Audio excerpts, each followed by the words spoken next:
નમસ્કાર દર્શક મિત્રો, ધ લોકસત્તા શોમાં આપનું સ્વાગત છે। વિજ્ઞાને જે પણ પ્રગતિ કરી છે તેમાં ઉંદરોની ભૂમિકા મહત્વની રહી છે। વિજ્ઞાનીઓ મનુષ્યો પર કોઈ પણ પ્રયોગ ત્યારે જ કરે છે જ્યારે તે ઉંદરો પર સાચો સાબિત થાય છે।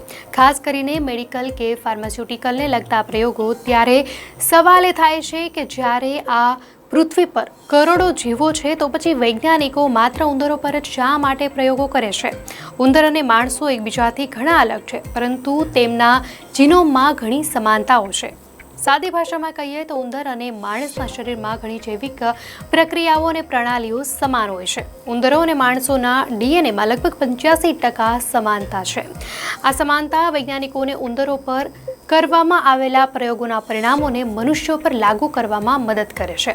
ઉંદર અને માનવીઓ ઘણી જૈવિક પ્રક્રિયાઓ અને પ્રણાલીઓ સામાન્ય રીતે વહેંચે છે, જેમ કે રોગપ્રતિકારક તંત્ર, મગજનું માળખું, હોર્મોનલ પ્રણાલીઓ અને અંગ કાર્ય, જે નિર્ધારિત કરે છે કે દવા અથવા સારવાર મનુષ્યોને કેવી રીતે અસર કરશે।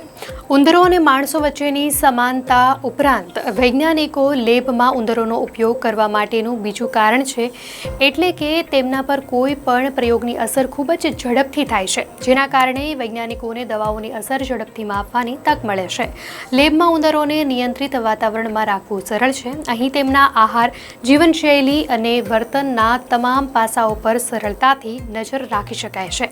આનાથી વૈજ્ઞાનિકોને એ સમજવામાં મદદ મળે છે કે આહાર, હવામાન અને હવાની ગુણવત્તા જેવા પરિબળો પ્રયોગને કેવી અસર કરે છે, કારણ કે તેમનું આયુષ્ય ટૂંકું હોય છે અને તેઓ ઝડપથી પ્રજનન કરે છે। આ ઉપરાંત ઉંદરો પર પ્રયોગ કરવાથી કોઈ નૈતિક સમસ્યા ઊભી નથી થતી।